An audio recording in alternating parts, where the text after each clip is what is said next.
She did not call Kang that night. She sat with the phone in her hand for a long time after Park Jihye hung up, and she thought carefully and seriously about what she had just heard and what it meant and what the right next step was. She was not a woman who made decisions from the emotional center of a moment. She was a woman who had spent 31 years in environments where the wrong decision made in the wrong moment had consequences that could not be undone, and that training had become so deeply part of how she moved through the world that it operated now without effort, automatically, the way breathing operated. She felt the pull to call Kang immediately, to tell him what had just happened, to put it in his hands and let him deal with it. She resisted that pull deliberately. Not because she didn't trust him, but because she needed to think about this clearly before she handed it to anyone else, including him. Park Jihye had asked for 30 minutes. In person. As soon as possible. Claudette thought about what kind of woman made that call. She thought about what it cost a woman in Park Jihye's position to pick up a phone and call the woman her father had publicly positioned as the obstacle between her and the most eligible general in South Korea. Whatever the minister's ambitions were, whatever machinery he had been running, Park Jihye had made this call herself. That was not the action of a woman executing her father's plan. That was the action of a woman operating outside her father's plan entirely. And the warning she had delivered, the specific language she had used, things that could put you in serious danger, had not sounded like a threat. It had sounded like something considerably more unsettling than a threat. It had sounded like genuine alarm. Claudette made herself a cup of tea and sat at her kitchen table and thought about it until the tea was cold and the Han River outside her window had gone from dark to the particular shade of pre-dawn gray that meant the city was about to begin again. Then she picked up her phone and sent Park Jihye a text message. Tomorrow. 11 in the morning.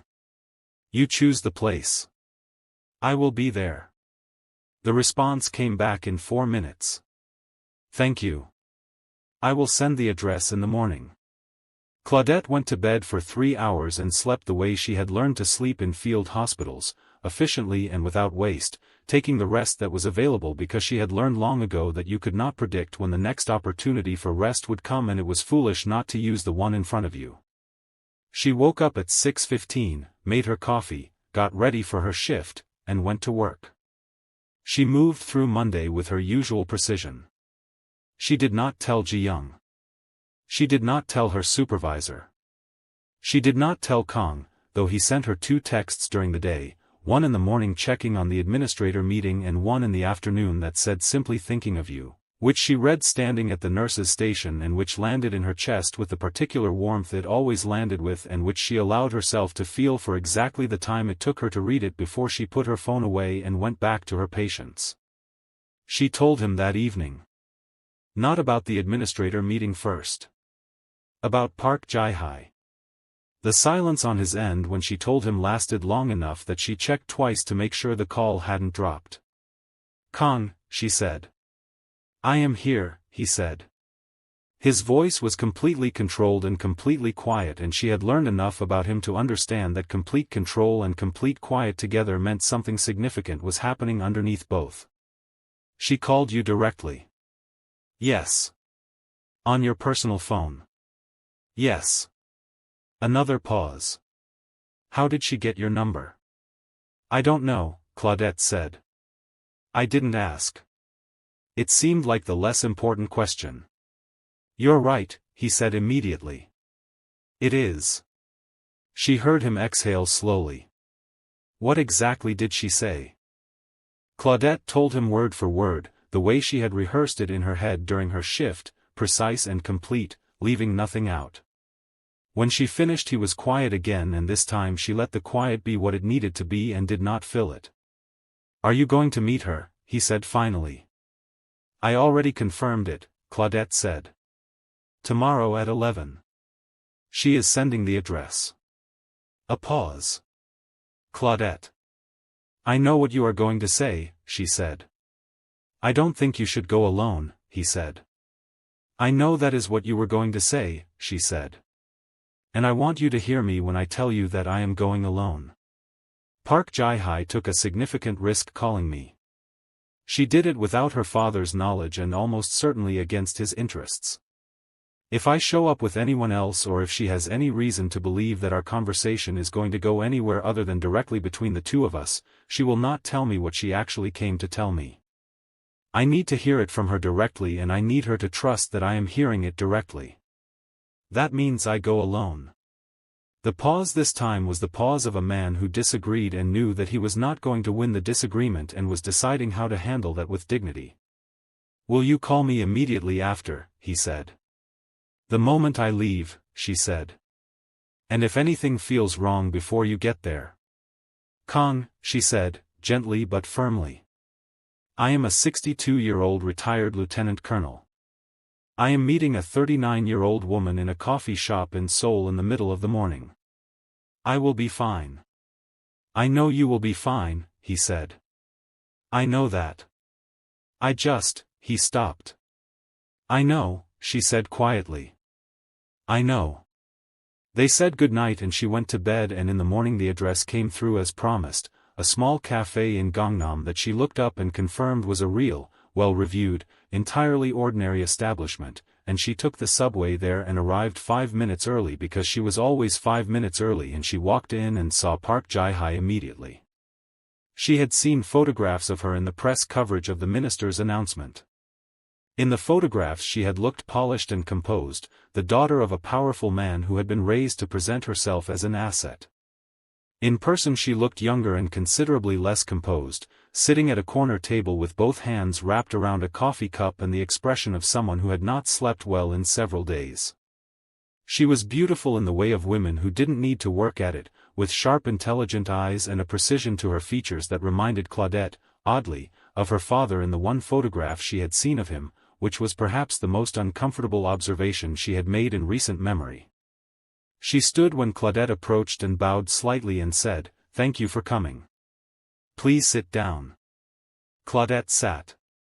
She ordered tea from the server who appeared, and when the server left she looked at Park Jihye directly and said, "Tell me what you came to tell me." Park Jihye looked at her for a moment. Up close her eyes were red at the edges in the way of someone who had been crying recently and had done a competent job of concealing it. "You are very direct," she said. "I find it saves time," Claudette said, not unkindly. Something moved across Park Jihye's face that might, in different circumstances, have been the beginning of a smile. "Yes," she said. "I can see why she stopped. Started again. I want to tell you first that I had no part in my father's announcement. I want you to know that clearly. The arrangement he described was not something I agreed to or wanted. General Kang and I have met twice, at formal functions, and spoken briefly on both occasions. There was no relationship. There was no development of any kind.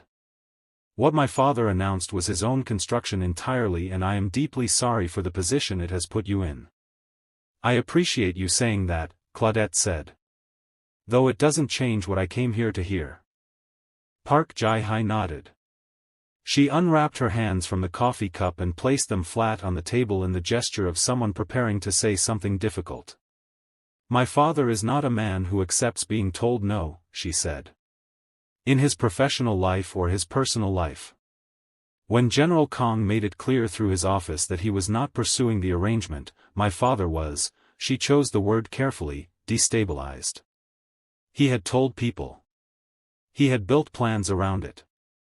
His reputation among his political allies was connected to it in ways that he had not fully anticipated when he made the announcement." She paused. "He began looking for leverage." "What kind of leverage?" Claudette said. "The kind that only exists in classified environments," Park Jihye said quietly. "My father sits on the National Defense Committee. He has access to military records that most people do not have access to. He began using that access approximately 3 weeks ago." She looked at Claudette steadily. "There was an incident.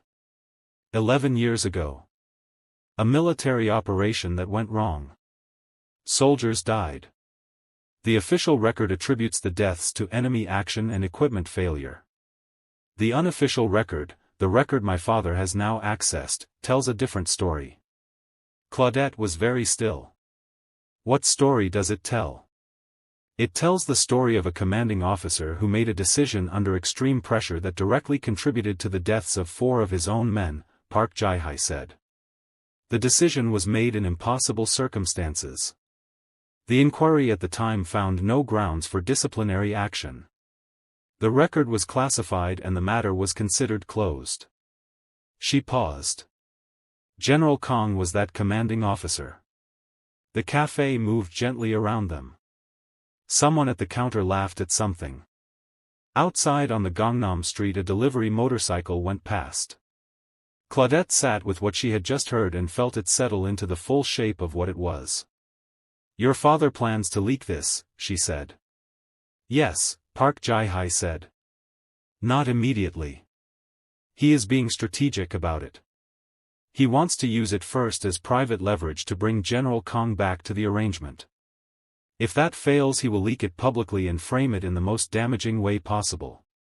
He has already spoken to 2 journalists he controls. She looked at her hands on the table. He told me this because he wanted me to understand the seriousness of the situation. He wanted me to understand that the arrangement was going to happen one way or another and that it would be better for everyone if it happened cooperatively. She looked back up at Claudette. He does not know I am here. Why are you here? Claudette said. Not as a challenge. As a genuine question. Park Jihye was quiet for a moment. Because I am 39 years old, she said, and I have watched my father use people as instruments my entire life and I am tired of being one of them. And because, she stopped and something in her face became very honest in the way faces became honest when people decided to stop managing their expression, because the way General Kang's office responded when my father made that announcement told me something. And the way my father has reacted since has confirmed it. A man does not go to war with a minister over a woman he is casually passing time with. And a woman does not get called an outside influence by men who are not afraid of her. She looked at Claudette with those sharp intelligent eyes. I don't know you. But I know what it looks like when something is real. And I know what my father does to real things that get in his way.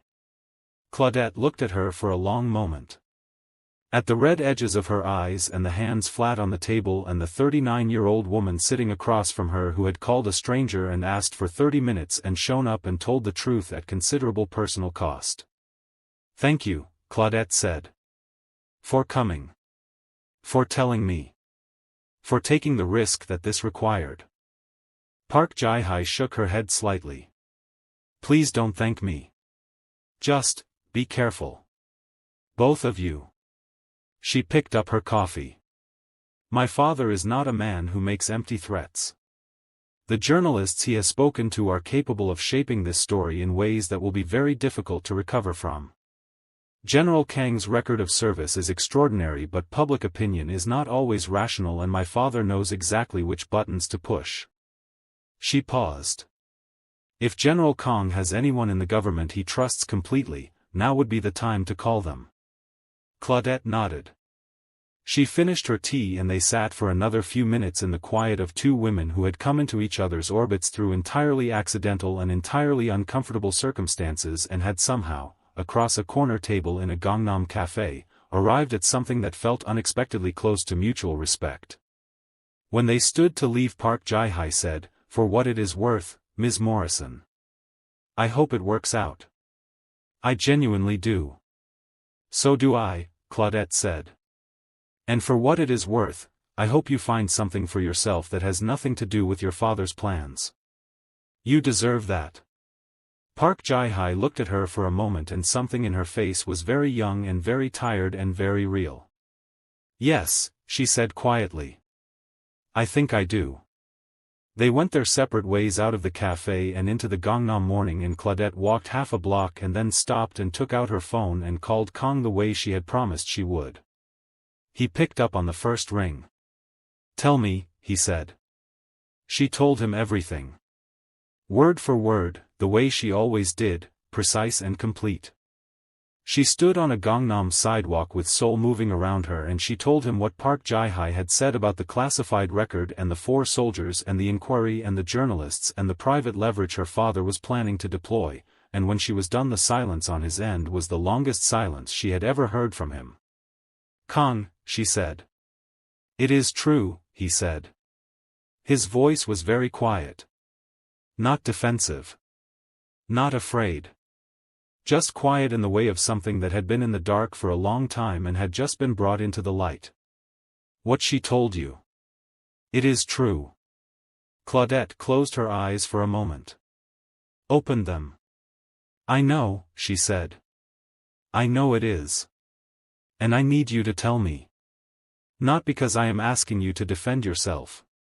But because I need to hear it from you directly. All of it. Tonight. Can you do that?" A pause. "Yes," he said. "I can do that." "Then I will come to you," she said. "Tonight. After my shift. And you will tell me everything." "Claudette," he said, and the way he said her name this time was different from every other time he had said it. It was the way you said someone's name when you were not sure you deserved to say it and were saying it anyway because they were the only solid thing in the room. "I should have told you myself.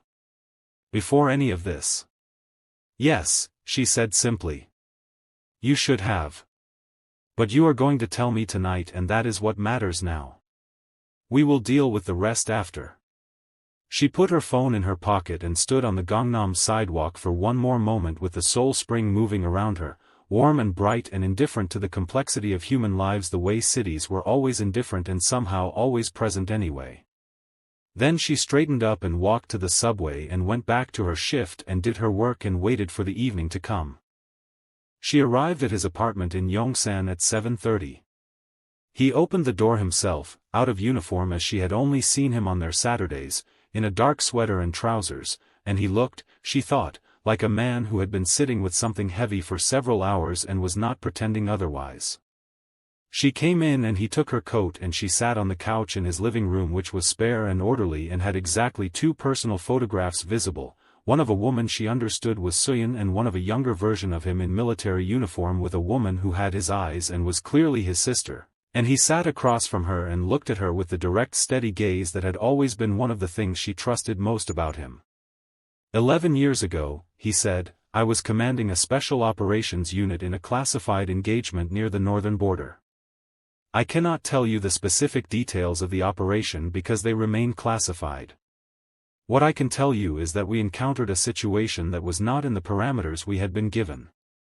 Intelligence had been wrong. The environment was wrong.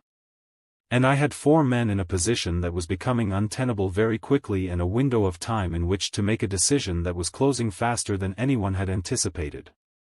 He spoke steadily and without dramatizing it, the way she had come to understand he spoke about everything that mattered.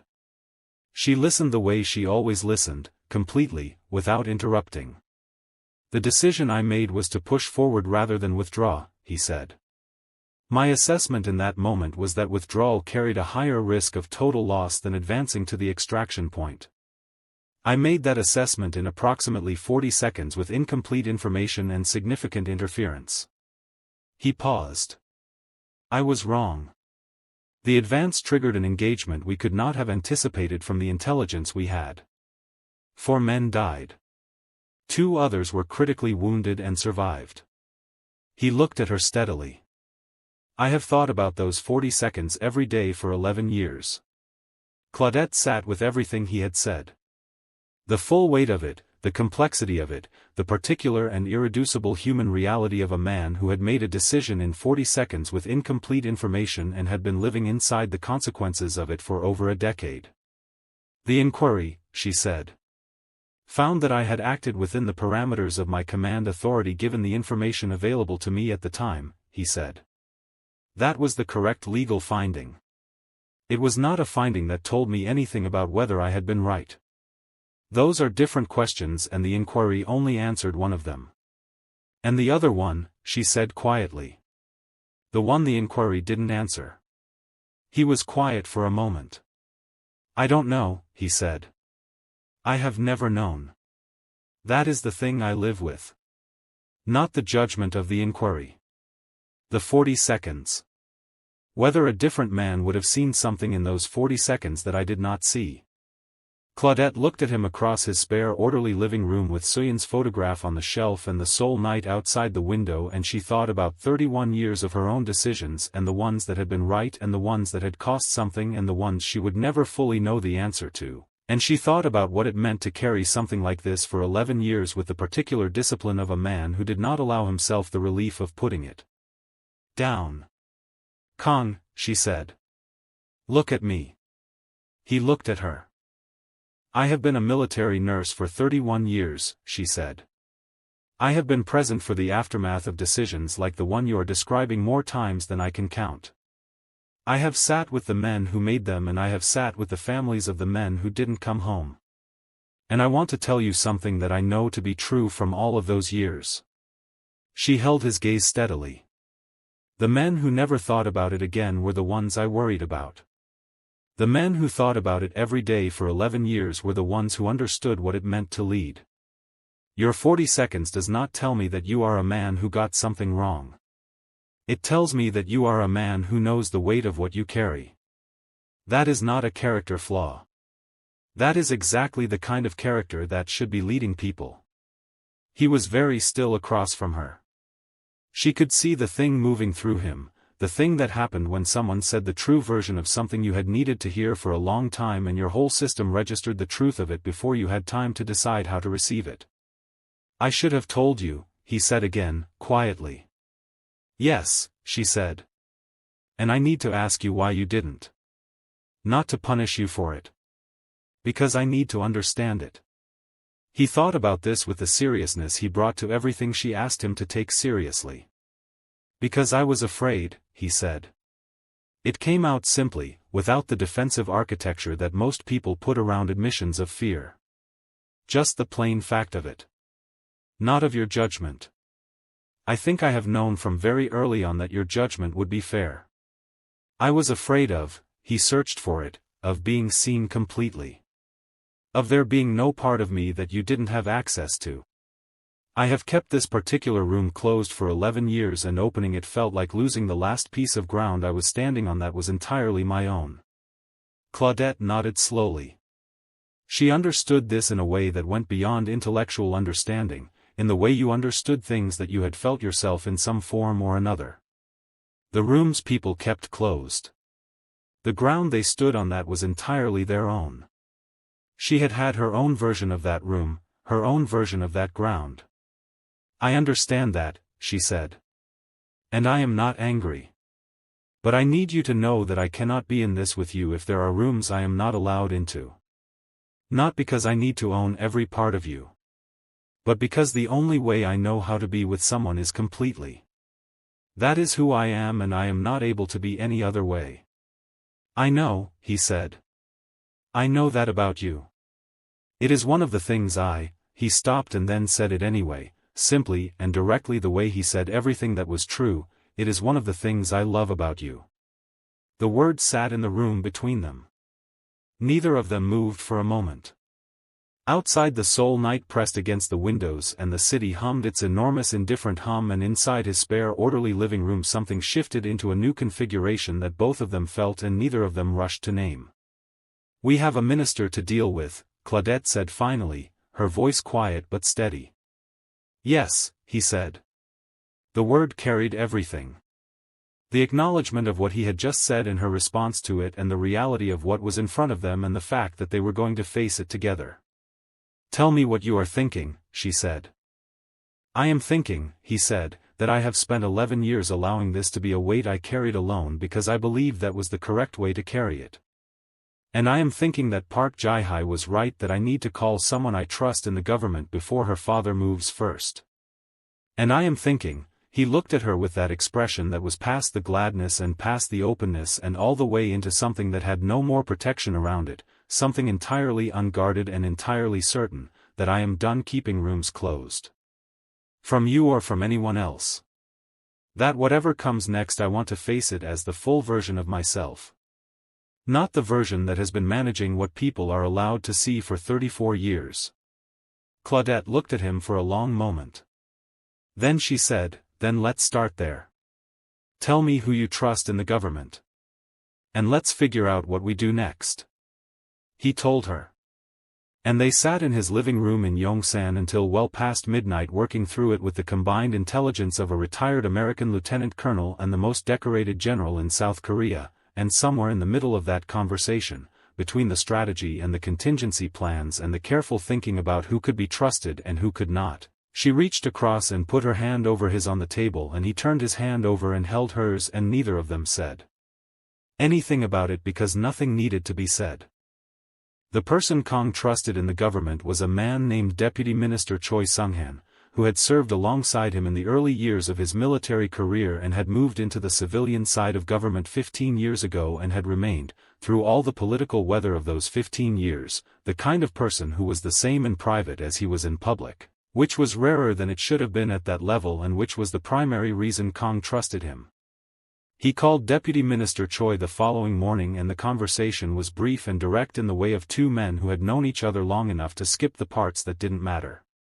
He did not tell Claudette the specific content of that conversation because some of it touched on classified matters that he was not at liberty to share in detail, but he told her the outcome, which was that Choi had confirmed Minister Park had been making inquiries through channels he had no legitimate business accessing, and that Choi was going to begin a quiet process of ensuring that the appropriate people in the appropriate positions were aware of the minister's extracurricular use of his committee access before the minister had the opportunity to deploy what he had gathered.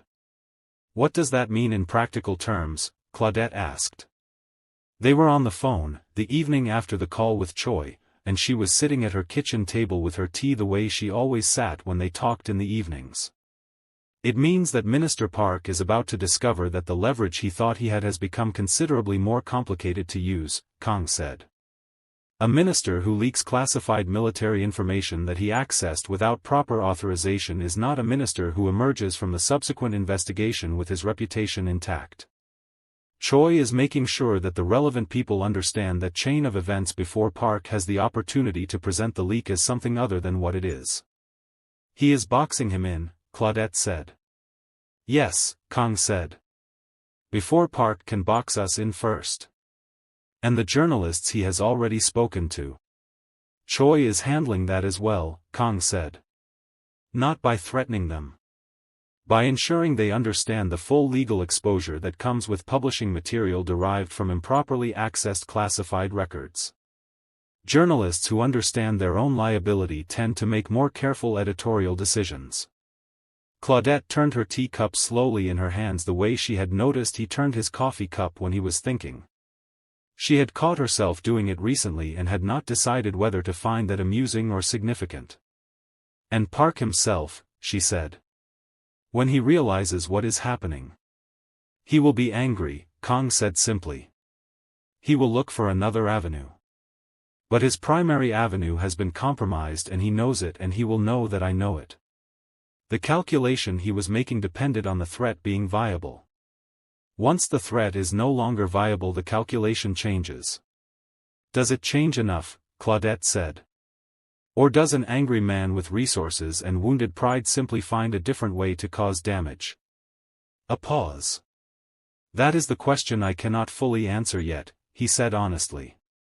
"I can tell you that Choi believes Park will stand down once he understands the exposure he has created for himself. Park is ambitious, but he is not reckless. Reckless men don't survive long enough in Korean politics to become ministers.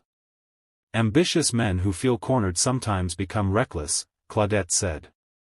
"Yes," Kang said. "They do. Which is why I am not treating this as resolved. I am treating it as stabilized for now and watching carefully." She appreciated this about him more than she could easily articulate. The refusal to tell her what she wanted to hear when it wasn't the complete truth. The willingness to say "I cannot fully answer that yet" rather than constructing a reassurance that felt solid and wasn't. She had been with Gerald for 32 years, and Gerald had been a man who told her the truth even when it was inconvenient, and she had not fully understood until she no longer had it how completely that had been the foundation of everything. She was not comparing the two men. They were different in almost every way that men could be different. But this particular quality, this commitment to the honest answer over the comfortable one, she recognized it and she valued it with the full understanding of someone who knew what its absence cost. "How are you?" she said. Not about the minister. Just the question itself, simply asked. He was quiet for a moment in the way he was quiet when he was deciding to answer a question genuinely rather than efficiently. "I slept better last night than I have in some time," he said.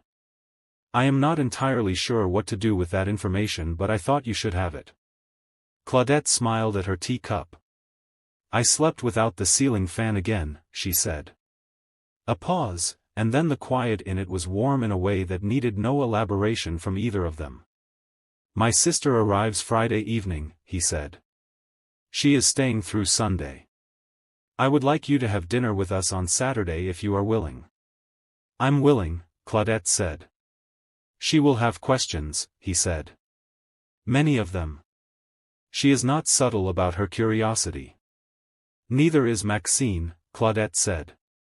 "I have been trained." She heard something on his end that was the closest thing to an actual laugh she had heard from him yet, not quite fully released but almost, a sound that had warmth and real amusement in it and that she stored carefully in the part of her that was building its understanding of who he was when he was fully himself. "I will warn her that you are not someone she will be able to manage," he said. "Please don't warn her of any such thing," Claudette said. "Let her come in with her questions and we will have a much more interesting dinner." This time the sound was fully a laugh. Brief and genuine and entirely unguarded. She sat with it after they said goodnight and thought that she would tell Maxine about that laugh on Saturday and that Maxine would make a sound that was somewhere between a praise break and a victory lap and that she would not tell Maxine she was right even though Maxine was absolutely right and they both knew it.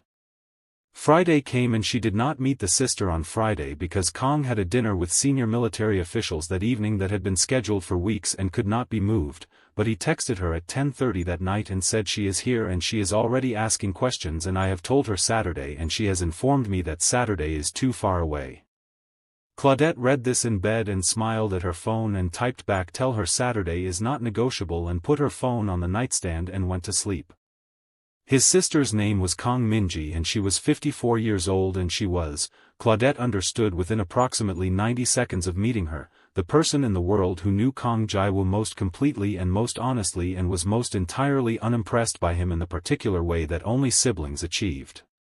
She was shorter than her brother by a significant margin and had his eyes and his precision and approximately none of his reserve, and she looked at Claudette when Kang introduced them in the entryway of the restaurant he had chosen in Itaewon with the focused assessing attention of someone who had been waiting to form this impression for some time and was not going to rush it but was also not going to pretend she wasn't forming it. "You are taller than I expected," Minji said, in English that was careful and confident. "You are exactly as I expected," Claudette said. Minji looked at her for a second and then looked at her brother. "I like her," she said, in Korean, which Claudette did not speak well enough to follow but understood well enough to catch the gist of. Kang said something back in Korean that had the quality of a mild warning delivered without any real expectation of being heeded. He said don't interrogate you, Minji told Claudette cheerfully, pulling out her chair and sitting down. I want you to know that I consider that guidance advisory rather than binding. I would expect nothing less, Claudette said, and sat down across from her, and felt something in the room settle into a warmth that she had not entirely anticipated and that was entirely welcome. The dinner was 2.5 hours long and it was, Claudette thought afterward, one of the more enjoyable evenings she had spent since coming to Seoul. Minji was funny and sharp and asked her questions with the directness of a woman who had decided that life was too short for the preamble version of conversations, and Claudette answered them with the directness of a woman who had always agreed with that assessment and appreciated meeting someone who shared it. Minji asked about Atlanta and about the military and about Gerald, and Claudette told her about all three with the honesty she brought to everything and watched Minji receive each answer with the full attention of someone who was genuinely listening rather than waiting for the next question. Kang sat between them and ate his dinner and occasionally said things that were precise and dry and that both women ignored in the comfortable way of people who had wordlessly agreed that the conversation belonged to them and he was a welcome but non-voting participant. At one point Minji said, he has not eaten a full meal at a restaurant in 4 years. He always leaves something on the plate. He has eaten everything tonight. Kang looked at his plate with the expression of a man who had been observed doing something he would have preferred to do privately. Is that right? Claudette said. I am simply noting it, Minji said serenely. I am noting that you are noting it, Claudette said. Minji pointed at her across the table. You see, she said to her brother. This is what I mean. She does the thing you do. Where you say the whole thing in almost no words. I am aware, Kang said, in a tone that communicated that he was more than aware and had strong feelings about being discussed as though he were not present, which had no effect whatsoever on either of the women at the table. After dinner Minji excused herself to find the restroom, and in the brief window of her absence Kang looked at Claudette across the table with the quiet certain expression that she had come to understand as the expression he wore when something had settled in him in a way he considered permanent. She likes you, he said. I know, Claudette said. She has not liked anyone I have brought into my life in a very long time, he said. Including people I introduced with considerably more preparation and considerably less honesty. You introduced me with no preparation and complete honesty, Claudette said. That tends to work better. Yes, he said.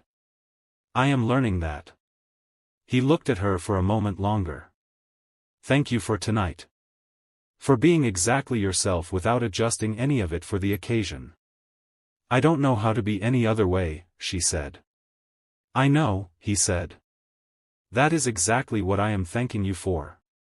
Minji came back and they had dessert and more tea, and when the evening finally ended and they stood outside on the Itaewon street in the warm April night, Minji hugged Claudette with the straightforward physical warmth of a woman who had decided something and was acting on it without ambiguity. And Claudette hugged her back and felt the particular quality of being received by someone who mattered, which was different from being received by the world and considerably more important. You will come to Busan, Minji said.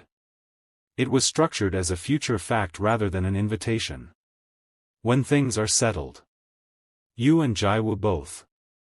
I will cook. I look forward to it, Claudette said, and meant it.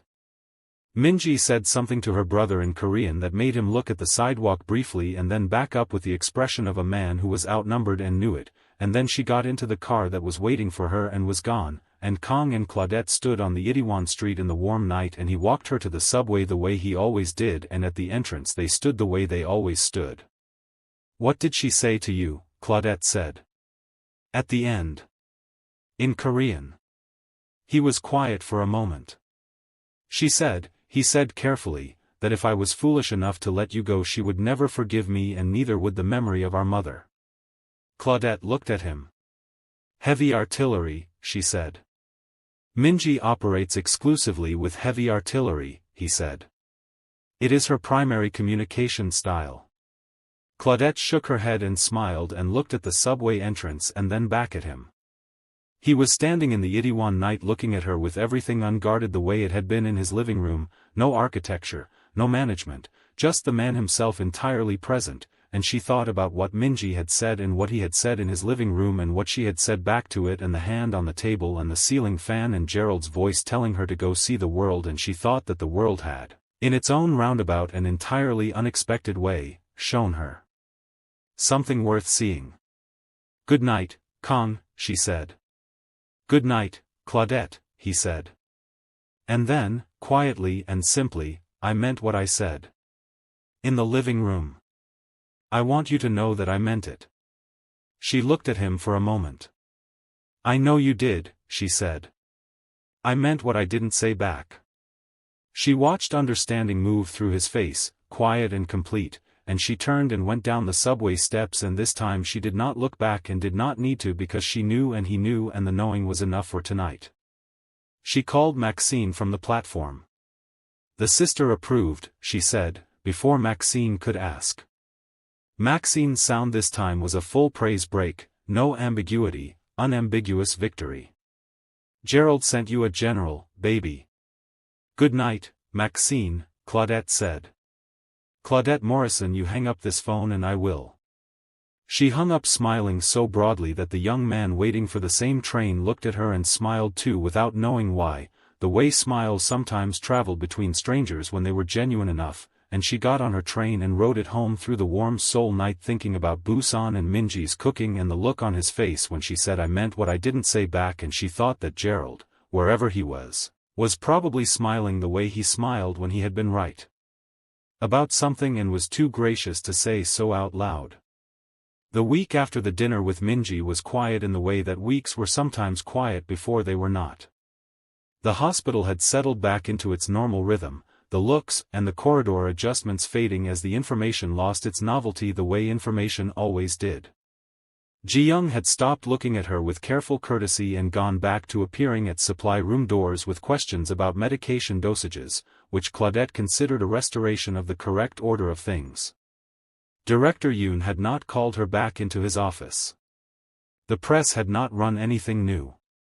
Kang reported that Choi's quiet work appeared to be having its intended effect and that Minister Park had gone uncharacteristically silent on the subject of promising developments, which in the particular ecosystem of Korean political communication meant that someone had made the risk calculation clear to him and he was reassessing. Claudette did not trust the silence. She had been a military nurse for 31 years and she knew that the quiet before a thing resolved itself and the quiet before a thing escalated felt identical from the inside. You could not tell them apart until the thing happened, and by then the telling apart was academic. She went about her days with her usual steadiness and her usual precision, and she kept her phone close and she watched and she waited. The thing happened on a Thursday. She was finishing her shift, changing out of her scrubs in the locker room, when Ji-young appeared at the door with an expression that was nothing like the careful courtesy of the previous weeks. It was alarm, plainly and immediately readable, the expression of a young nurse who had seen something she did not know what to do with and had come directly to the person she trusted most on the ward. "There is something on the news," Ji-young said. "About General Kang. It is everywhere. My phone has been, everyone is talking about it." Claudette finished buttoning her shirt with the same steadiness she finished everything. "What are they saying?" she said. Ji-young held out her phone. The screen showed a news article, one of the major online platforms, the headline large and unambiguous. Claudette read it once and then read it again and then handed the phone back to Ji-young with the expression of a woman who was not going to show what she was feeling in a hospital locker room. The article described a classified military incident from 11 years ago. It named General Kang Jiwoo directly. It described 4 soldiers who had died. It described a commanding officer's decision made under pressure. It framed that decision in the most damaging language available to it, not the language of impossible circumstances and incomplete intelligence but the language of failure and misjudgment and the abuse of command authority. And then, in the final paragraphs, it described an ongoing personal situation involving a foreign national currently employed at Seoul Military Medical Center, and it connected that situation to what it called a pattern of compromised judgment, and it named her Claudette Morrison. Retired American military officer. Currently serving at Seoul Military Medical Center. Named in full. In print. On the largest online news platform in South Korea. She stood in the locker room for a moment with the particular stillness of a woman who has just been hit and is taking stock of where the damage is before she decides how to respond. She thought about what Kang had said. Reckless men don't survive long in Korean politics. And she thought about what she had said back. Ambitious men who feel cornered sometimes become reckless. Minister Park had become reckless. She picked up her bag and walked out of the locker room and down the corridor and out of the hospital into the Seoul evening, and she called Kang before she reached the bottom of the front steps. He answered on the first ring and she understood from the first syllable of his voice that he already knew. "I have seen it," she said. "Claudette," he said, and there was something in his voice she had not heard there before, something that was past anger and past the controlled register and closer to raw than anything she had heard from him. "I am sorry. I am deeply sorry. This should not have reached you. Your name should never have." "Kang," she said. Her voice was steady. Completely steady. The steadiness of 31 years and everything she had learned in them. Stop. Listen to me. He stopped. I need you to hear me clearly, she said, standing on the front steps of Seoul Military Medical Center in the Thursday evening with the city moving around her. My name is in a newspaper. That is uncomfortable and it is unfair and it is exactly the kind of thing that men like Minister Park do when they want to make women like me feel that we are the problem.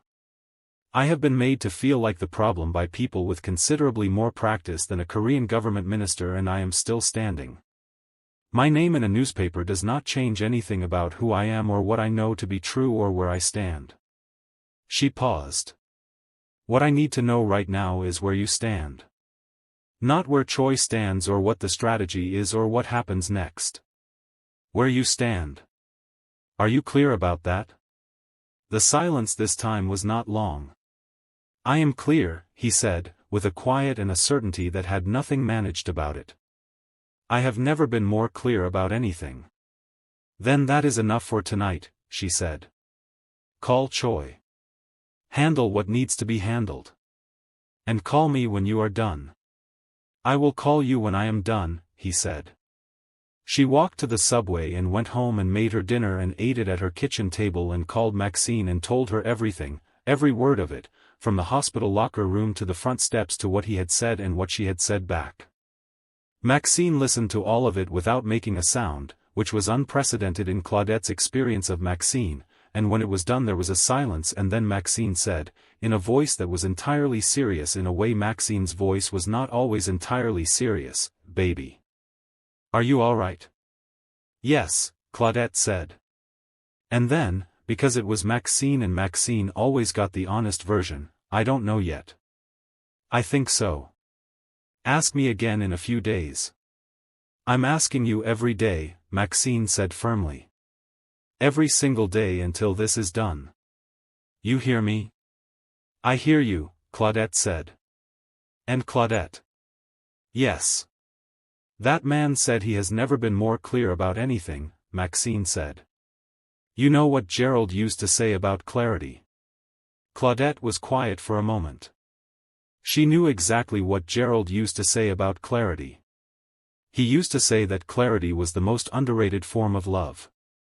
That most of the damage people did to each other came from being unclear about what they wanted and who they were choosing, and that a person who was clear, genuinely and completely clear, was giving you something that most people never received. I know, she said softly. Then hold on to that tonight, Maxine said. Hold on to that and let the rest wait until morning. Claudette held on to it. She sat by her window with the Han River in the dark and the city lit around it, and she held on to it the way Maxine said and the way Gerald would have said, and she did not sleep easily that night, but she slept, and in the morning she got up and made her coffee and went to work and held her head exactly as high as she had always held it. Because she was Claudette Morrison and she did not know how to hold it any other way. The days after the article were the longest days she had spent in Seoul. Not because she was falling apart. She was not falling apart.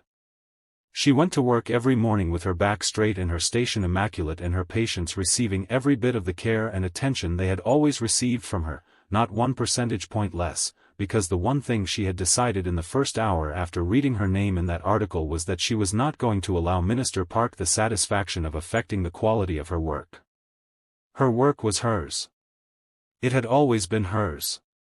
It was the thing that had belonged entirely to her through 31 years of military service and 14 months of grief and 11 months in a foreign city, and it was not available to be touched by a minister's wounded pride or a journalist's calculated framing or anyone else's agenda. She showed up. She did the work. She did it well. That was not going to change. But the days were long in the way that days were long when you were waiting for something to resolve and could not entirely predict the shape the resolution was going to take. The article had spread the way things spread in the age of online news, fast and wide and with the particular momentum of a story that had enough specific detail to feel credible and enough emotional charge to make people want to share it before they had finished reading it. She knew this because Ji-young told her carefully and because she could feel it in the hospital in the way she had felt things in the hospital since the beginning of all this, in the temperature of rooms and the quality of looks and the small atmospheric shifts that most people didn't notice and that she had spent 31 years learning to read. The difference this time was that the looks were different from the ones she had received in the early weeks. Those looks had carried curiosity and uncertainty and the particular social discomfort of people who didn't know which way something was going to land and were reserving judgment accordingly. These looks carried something else. Some of them carried the thing she had expected and prepared herself for, the cool assessment of people who had read the article and decided they had an opinion about what it meant. But more of them, and this she had not fully anticipated, carried something closer to the look Ji-young had given her in the supply room weeks ago. A look that had solidarity in it.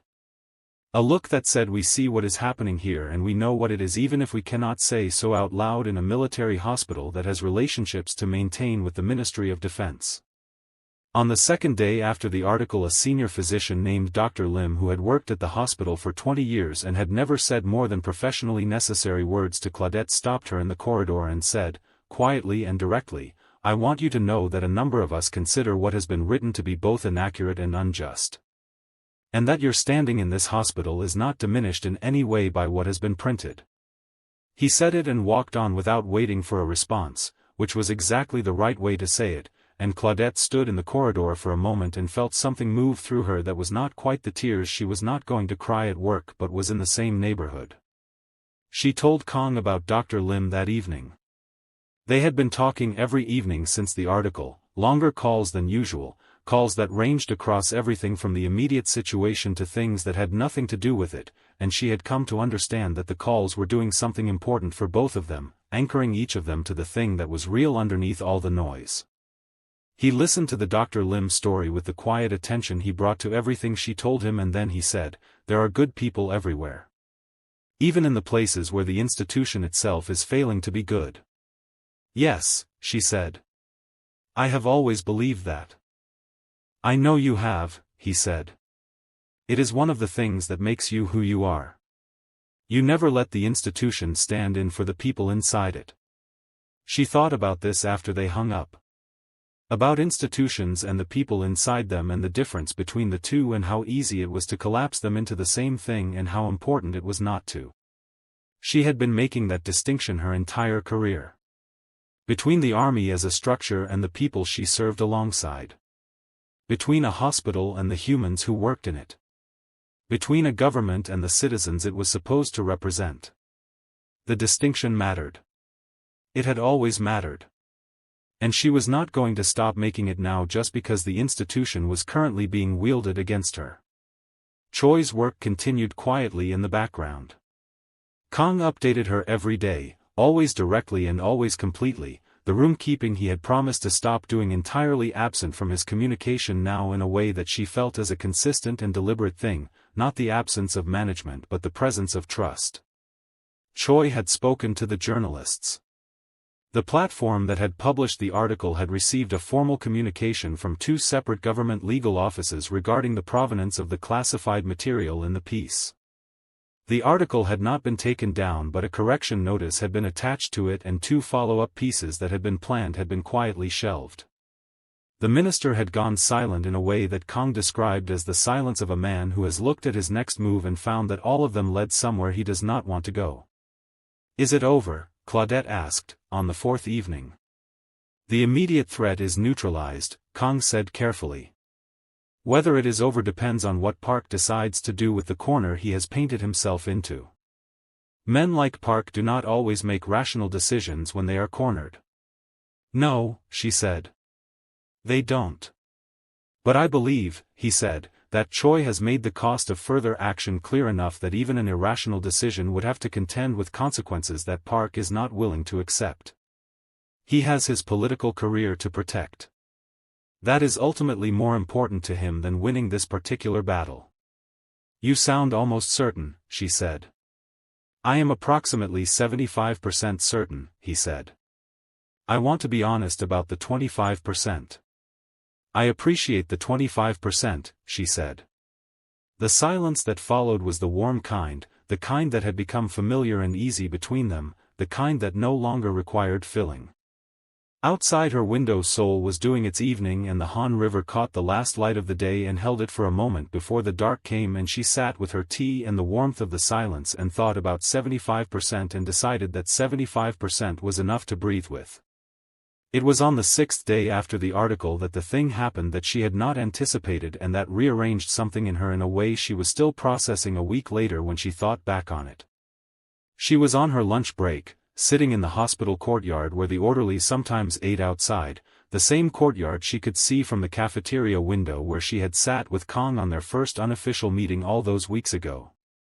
It was a warm day, genuinely warm in the way that Seoul in late April was genuinely warm, and she had her lunch and her phone and the particular quality of midday quiet that a hospital courtyard had, a quiet that was never entirely quiet because hospitals were never entirely quiet but that had enough of the quality of stillness to be restoring if you knew how to use it. She was reading the message from her sister, who had seen the article shared on a Facebook group for Black American military veterans and had called her 3 times that morning and finally resorted to a very long text message that contained every emotion her sister was capable of in approximately the correct order, when a shadow fell across her and she looked up. Park Jihye was standing at the entrance to the courtyard. She was dressed simply and her face had the same quality it had had in the Gangnam Cafe, that particular combination of composed surface and visible cost underneath it, and she was carrying a small paper bag that she held out when Claudette looked at her with the straightforward offering gesture of someone who had decided that the bag was a better opening than anything she could say. "I brought you something from the bakery near my apartment," she said. "I did not know if it was appropriate. I came anyway." Claudette looked at her for a moment. Then she moved over on the bench and said, "Sit down." Jihye sat.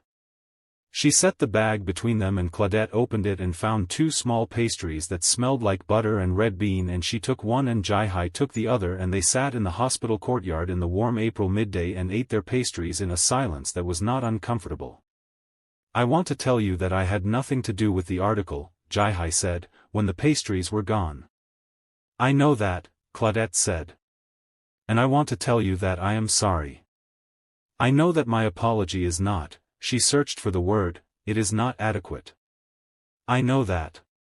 But I am sorry for the part my father's actions have played in putting you in this position and I am sorry that my name has been connected to a situation that has caused you harm even though that connection was never something either of us chose." Claudette looked at her.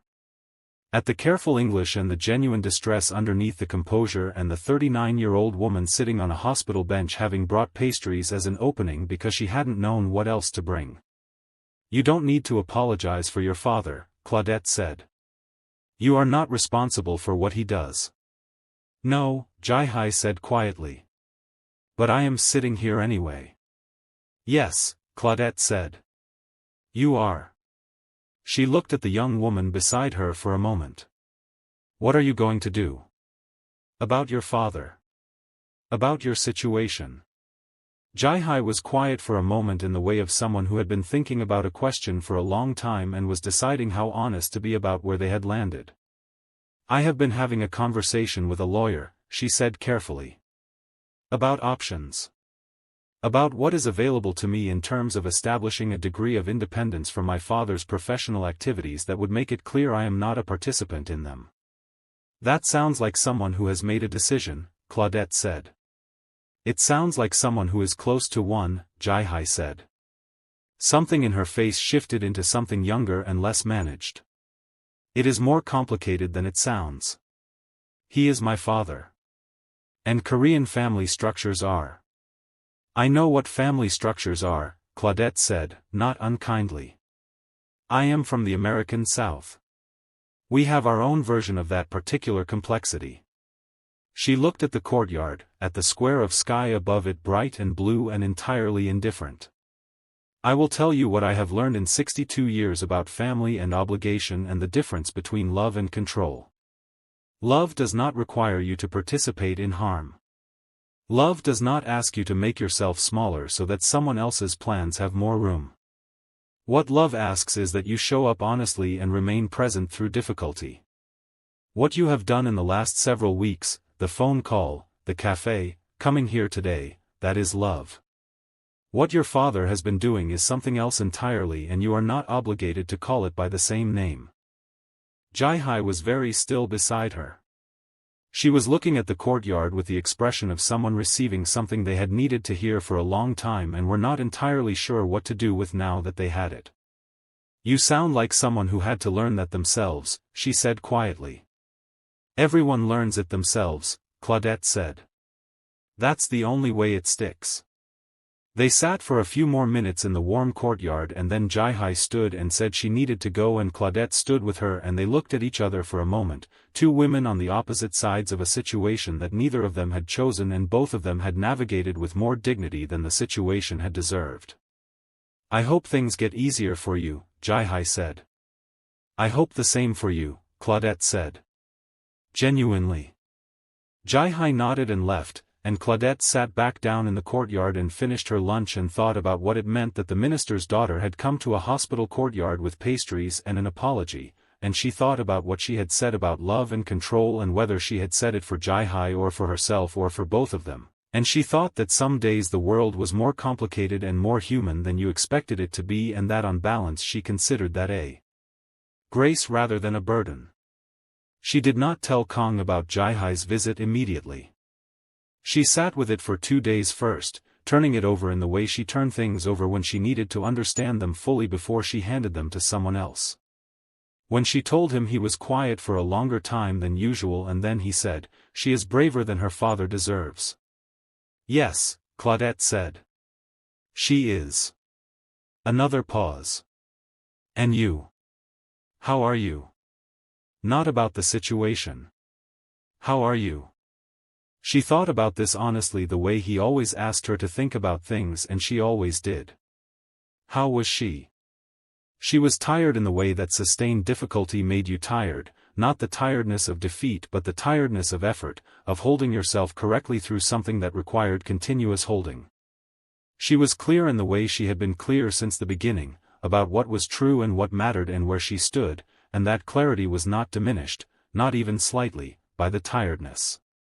She was, underneath everything else, in the particular state that she had come to understand over the last several months as the state of someone whose life had found its right shape again, and no article and no minister and no amount of noise was touching that. "I am tired," she said honestly. "And I am clear." Both things at the same time. "Yes," he said. "I know that feeling." "I imagine you do," she said. A pause. And then he said, in the voice that had no management in it, the one she had come to understand as the voice he used when he was being the full version of himself, "I want to ask you something and I want you to answer it honestly without accounting for my feelings in the answer. Can you do that?" "You know I can," she said. "Are you sorry," he said quietly, "that any of this happened?" "Not the article. Not the minister. I mean," he paused, choosing it carefully, "are you sorry that you came back from that subway entrance 11 months into being in this city and that I came back to a hospital to return a pen and that all of this began? If you could have seen all of it from the beginning. The noise and the article and your name in the press and everything it has cost you. Would you have chosen differently?" The question sat between them on the phone in the Seoul evening and she felt the full weight of it, not as a difficult question but as a sincere one, the question of a man who genuinely needed to know the answer and was genuinely prepared to receive it regardless of what it was. She thought about the answer with the honesty he had asked for. She thought about Maxine and Gerald's photograph and the ceiling fan and the cherry blossoms and his hand turning over on the table and Minji's hug outside the Itaewon restaurant and Dr. Lim in the corridor and Jihye in the courtyard with her paper bag of pastries. She thought about what fullness felt like after a long time of not having it. She thought about wonder and what Gerald had said about wonder and whether she had found it. "No," she said. Simply and completely. "I would not have chosen differently." The silence that followed was the deepest and the warmest silence she had heard from him. It was the silence of a man who had asked a question at considerable personal cost and received an answer that settled something in him all the way down to the foundation. "Claudette," he said. "Yes. I need to see you," he said. "Not on the phone. In person." This Saturday. There is something I want to say to you that I have been saying in pieces, and I want to say it completely, and I want to say it to your face. She felt something move through her that was quiet and warm and entirely certain. Saturday, she said. Saturday, he confirmed. She put down the phone and sat by her window with the Han River in the dark and the city lit around it and the ceiling fan still, because she had stopped needing it, and she thought about Saturday and what he was going to say and what she was going to say back, and she felt, completely and without reservation, ready. She called Maxine. Saturday, she said, before Maxine could speak. Maxine made the sound. The full sound. The praise break and the victory lap, and something beyond both of those things that had no name but that Claudette felt in her chest like the warmth of a kitchen in winter. Baby, Maxine said. Gerald knew. I know he knew, Claudette said softly. He always knew, Maxine said. Good night, Maxine, Claudette said. Don't you dare hang up this. She hung up and sat with the Han River and the warm dark and the city that had been indifferent to her grief and her rebuilding and her wonder and all of it, this enormous city that didn't know her name and had given her everything anyway, and she sat with Saturday coming and felt, for the first time in a long time, that she was exactly where she was supposed to be. Saturday came the way it was always going to come, quietly and without ceremony, the way the most important days usually did. Not announced by anything extraordinary in the sky or the air or the particular quality of the morning light, just a Saturday in late April in Seoul, warm and bright and unhurried, the city going about its weekend business with the loose pleasant energy that weekends in large cities always had, as though the whole place had collectively exhaled and decided to be easier on itself for 2 days. Claudette woke at 6:15. Made her coffee the way Gerald had taught her. Sat at her kitchen table and watched the Han River catch the early light the way it caught the early light on clear mornings, in long slow pieces that seemed to have no urgency about them whatsoever, and that she had come to think of, over 11 months of watching it from this window, as one of the most quietly beautiful things she had ever seen. She sat with her coffee and the river and the morning, and she did not think about what he was going to say or what she was going to say back or what any of it meant in the larger shape of things. She simply sat with it the way she had learned, over 62 years of living, to sit with things that mattered. Fully present. Not rushing toward them or away from them. Just there. She dressed carefully and without overthinking it, the way she dressed for things that were important, the burgundy blouse that Gerald had always loved, the gold earrings from her sister, her good flats. She looked at herself in the mirror for a moment and saw what she always saw when she looked honestly, which was a woman who had been through considerable things and was still standing and still herself, and she thought that this was enough. That this had always been enough. That the woman in the mirror was not a woman who needed to be anything other than exactly what she was, and she was going in the full confidence of that understanding. He had sent her the address the evening before. Not Itaewon this time. Not Mapo or Yongsan or any of the places they had been before. A small restaurant in Bukchon, the old neighborhood in the heart of Seoul where the traditional hanok houses climbed the hillside in their low curved lines, and the streets were narrow and quiet, and the whole area had a quality of depth to it, of time layered upon time, that was different from the rest of the city. She had walked through Bukchon once in her first month in Seoul, alone and still raw with grief, and she had felt something there that she hadn't had language for yet, something about the particular beauty of things that had endured. She had thought about it several times since and never gone back. She was going back today. The restaurant was at the top of a narrow lane that climbed between 2 rows of hanok walls, small and entirely without pretension, the kind of place that existed for people who knew about it rather than people who found it by looking. He was there when she arrived, at a table by the window that looked out over the rooftops toward the distant city, out of uniform in a dark jacket that she had seen before and that she thought was his equivalent of dressing carefully without overthinking it. He stood when he saw her, and she crossed the room and sat down across from him, and they looked at each other in the morning light of a Bukchon Saturday, and she thought that he looked like a man who had slept and was rested and had made a decision that he was entirely at peace with. "You chose well," she said, looking around the room. "I wanted somewhere that felt like it had been here long enough to take the long view," he said. "The long view of what?" she said. Of everything, he said simply. They ordered and ate the way they always ate together, with the ease of people who had shared enough meals to be comfortable in the rhythms of sharing a meal, talking about small things while the food came and while they ate it, the particular pleasure of a morning that had nowhere it needed to be yet.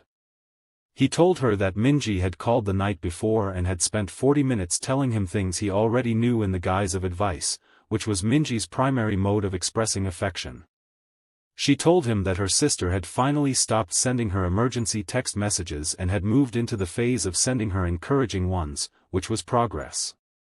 He told her that Choi had confirmed that morning that Minister Park had formally withdrawn from any further engagement with the situation, which in the language of Korean political communication meant that the matter was closed. She received this with the steadiness she received everything, not with the dramatic relief that the weeks of tension might have warranted but with the quiet acknowledgement of a woman who had known it was coming and was glad it had arrived. "It is over," she said. "It is over," he confirmed. She nodded and looked out the window at the Bukchon rooftops and the city beyond them and felt the particular quality of an ending that was also a beginning, the way things sometimes resolve themselves into a new open space rather than simply stopping. The noise was done. The minister was done. The press cycle was done. Her name in an article was fading into the past where it belonged. What remained was this: the two of them at a table in a Bukchon restaurant on a Saturday morning with the long view out the window and whatever came next entirely in front of them. "You said you wanted to say something," she said, when the plates had been cleared and the tea had come. "You said you had been saying it in pieces and you wanted to say it completely." He looked at her across the table. The morning light came through the window at an angle that was neither harsh nor soft but simply honest, the kind of light that showed things as they were, and in that light he looked exactly like himself, all the angles and the lines and the 34 years of difficult decisions and the 11 years of a particular weight and the 4 years of a particular grief, and underneath all of that, present and clear and unmanaged, the man who had come back to a hospital to return a pen and had sat with her in a cafeteria and on riverbanks and in his living room and had turned his hand over on a table and said he had never been more clear about anything. "I have been many things in my life," he said. "I have been a soldier and a commander and a widower and a public figure and a problem for a minister and a subject of a news article and a brother and a son and all of the other things that accumulate over 58 years of living. I have carried most of those things with the understanding that carrying them alone was the appropriate and correct way to carry them. That asking for help or admitting need or allowing someone fully into the interior of what I was a form of weakness that a man in my position could not afford." He paused. "I have understood in the last several months that this was not discipline. It was fear. And that I have been practicing it for so long that I had confused it with strength." He looked at her steadily.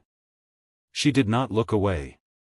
"You are the first person in a very long time," he said, "in front of whom I have not felt the requirement to manage what is visible. Not because you have dismantled anything or demanded anything or pushed against anything I was protecting. But because you are so entirely yourself, so completely and without apology the full version of who you are, that being anything less than the full version of myself in your presence began to feel not like discipline but like a discourtesy. Like I was offering you something reduced when you had given me something complete." He placed his hands flat on the table the way she had seen Jihye place her hands on the table in the Gangnam Cafe, the gesture of someone about to say something they have fully committed to saying. "I love you," he said. "I want to say that clearly and completely and without the pieces I have been leaving it in. I love you the way I understand love to work at 58 years old, which is not the way I understood it at 25 or 35 or even 45. I understand it now as a choice that is made with full information rather than in the absence of it. I know who you are. I know how you think and how you move through difficulty and what you sound like when you laugh before you decide to and what you are like at 2 in the morning on a phone call when something serious has happened and what you are like in a hospital corridor when you have decided something needs to be said and you are going to say it regardless of the rank of the person you are saying it to." Something moved through his face that was completely open and completely certain. "I know you, Claudette. And I am choosing you with that knowledge. Fully and deliberately and without reservation. The Bukchon morning held them in its long view, and the city spread out beyond the rooftops, and the tea sat between them on the table, and she looked at this man across from her, this complicated and careful and deeply honest man who had come back to a hospital to return a pen and had turned out to be one of the most unexpectedly complete people she had ever had the privilege of knowing, and she felt something move through her that was past the fullness and past the wonder and all the way into something that had no name more specific than "this is it. This is what it is. This is what Gerald knew it would be when he told her to go see the world." "Kang," she said. "Yes. I have been in love once in my life before this," she said. "Completely and for a long time, and with a man who was extraordinary in ways I am still discovering now that he is gone, because the people who shape us keep showing us how they shaped us long after they leave." She held his gaze steadily. "I did not expect to be here again. I want you to know that I genuinely did not expect it. I came to Seoul to find wonder, and I found it in the city and in the work and in the slow process of learning to be myself in a place that didn't know me. And then you came back to a hospital to return a pen, and I found it in something I had no framework for and no plan for and no roadmap to navigate." She paused. "I love you. I love you with the full understanding of what that means at 62 years old, and with the full knowledge of who you are, including the parts that are complicated and the 40 seconds that you have carried for 11 years and the rooms that were closed and are now open and everything else that is you completely." She felt the thing she was not going to cry at a restaurant almost become the thing she was not going to cry at a restaurant, and she held it steadily because she was Claudette Morrison and she held things steadily. "I choose this. I choose you. Deliberately and with full information, the same as you." He looked at her for a long moment with everything entirely visible on his face, all of it, the relief and the certainty and the grief that would always be part of him and the gladness that was also always part of him now, and underneath all of it, steady and deep and entirely real, the love itself, uncomplicated by anything, just present and true and chosen. He reached across the table and took her hand. Not the tentative half gesture of the living room. Both hands around hers, completely and without hesitation, the gesture of a man who had decided and was not going to be unclear about it. They sat like that in the Bukchon morning with the long view out the window and the city below them going about its Saturday, and neither of them said anything for a while because nothing needed to be said. Everything that needed to be said had been said. What remained was simply this: the two of them and the table and the tea going cold and the Han River somewhere in the distance doing what it always did, moving steadily forward, and all of it feeling, in the particular way that true things felt, exactly right. They walked through Bukchon afterward, through the narrow lanes between the hanok walls, the late morning warm around them and the city visible in glimpses between the rooftops. They walked the way they had always walked, at the unhurried pace of people who were not performing anything for anyone, just two people moving through a place together in the full ease of knowing each other well. She told him about Gerald's New Orleans photograph, and he told her about the first time he had brought Soyeon to Bukchon, 20 years ago, before the neighborhood had become well known, when it was still the place that only people who knew about it went, and they carried their respective histories the way she had come to understand they would always carry them, not as weight but as part of the full account of who they were and how they had arrived here, at this lane, on this morning, at this particular point in two lives that had traveled a long way to find each other. At a point where the lane opened briefly onto a small overlook above the city, he stopped and she stopped beside him, and they stood looking out over Seoul, the enormous, complicated, beautiful and different city that had received her grief and her rebuilding and her wonder and had given her, entirely without meaning to, everything she had needed. "What happens now?" she said. Not with anxiety. Just the genuine open question of a woman who was present in the moment and curious about what came next. "Now," he said, and she could hear the almost smile in his voice without looking at him, "I believe Minji expects us in Busan at some point in the near future for a meal that will involve her having a very large number of opinions about both of us simultaneously." "I look forward to it," Claudette said. "I will remind you of that when it is actually happening," he said. She laughed, the real laugh, the one that came out before she decided on it, and he turned to look at her with the expression that told her it was never incidental to him and would not be for a very long time, and she thought that Gerald had been right about wonder. That it was out there waiting for the people who were willing to go and find it. That it did not always look the way you expected it to look or arrive the way you expected it to arrive.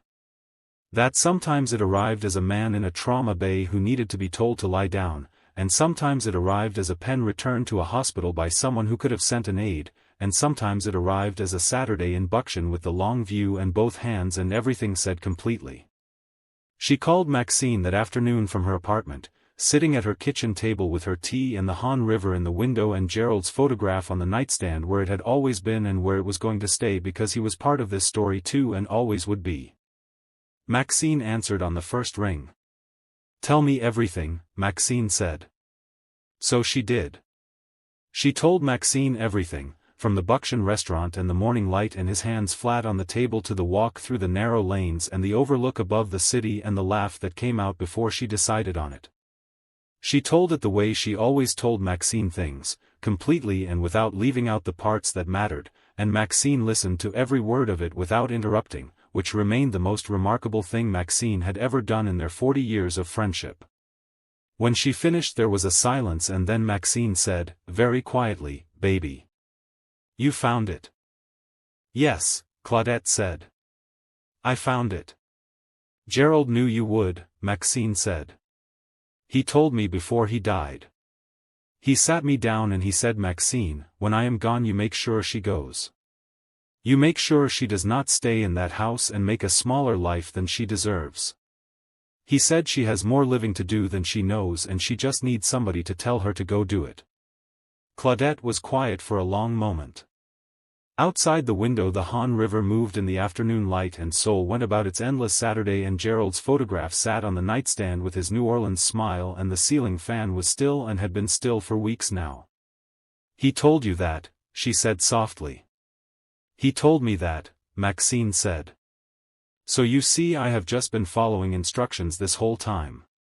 Claudette laughed and felt the thing that was not going to be tears at a restaurant be whatever it wanted to be now that she was home, and she let it be what it was for a moment, the full feeling of it, the gratitude and the love and the grief that would always be part of the gratitude and the love and the wonder of being 62 years old and still capable of being surprised by your own life.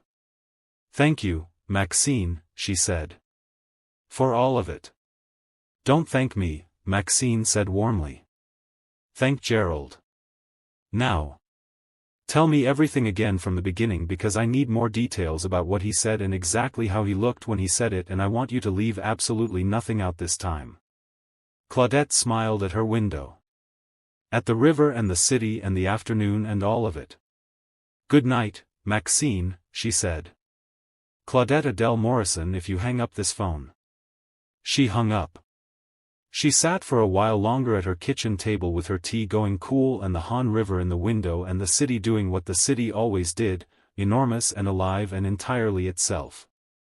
She thought about Bukchon and the long view and his hands around hers and what he had said and what she had said back and she thought about Gerald and Maxine and Minji and Jihye and Dr. Lim and Ji Young and all the people who had been part of this story in the ways that people were always part of stories, not as background but as the fabric of it, the thing the story was actually made of underneath the events. She thought about what came next. Busan and Minji's cooking and whatever the ordinary shape of this was going to look like when the noise was fully gone and it was just the two of them and their Saturdays and their evening phone calls and the slow good work of building something real in the time they had been given. She thought about Atlanta and Gerald's bird feeder still hanging from the oak tree and whether she would go back and what it would be like to go back as this version of herself, the version that had gone to Seoul and found wonder and come back changed in the particular irreversible way that finding wonder changed you. She thought about 62 years old and what it meant to be 62 years old and still capable of this. Of sitting at a table in a Bukchon restaurant and hearing a man say I know you and I am choosing you with that knowledge and feeling every word of it land in the place where true things landed and knowing without any ambiguity that it was real and that she was real and that what was between them was real and that real things, chosen deliberately and tended carefully, had a way of becoming exactly what they were supposed to become. She got up and washed her cup and went to the window and stood for a moment looking at the Han River in the late afternoon light, at the long silver movement of it between the buildings, at the city spread out around it in its complicated beautiful entirety, at Seoul, which had not known her name when she arrived and which she was leaving pieces of herself in the way you left pieces of yourself in places that had mattered to you, The pieces that didn't come back when you left because they had become part of the place and the place had become part of you. She stood at her window and she thought that Gerald had been right. That she had needed wonder. That the world had it. That you had to be willing to go and find it and willing to receive it when it arrived in forms you hadn't anticipated and willing to hold it without gripping it too tightly because the best things had never responded well to being gripped. She had been willing. She was still willing. She intended to stay willing for whatever came next. She turned from the window and went to get ready for the evening, and the thought she carried with her, steady and warm and entirely certain, was the same thought she had carried down the subway steps in Itaewon all those months ago after the first Saturday, the one she had recognized then and understood now completely. She was seen. Fully and completely and without reservation, she was seen. And that, at 62 years old, in a city far from home, in a life that had found its right shape again after a long time of being a size that didn't fit, was everything.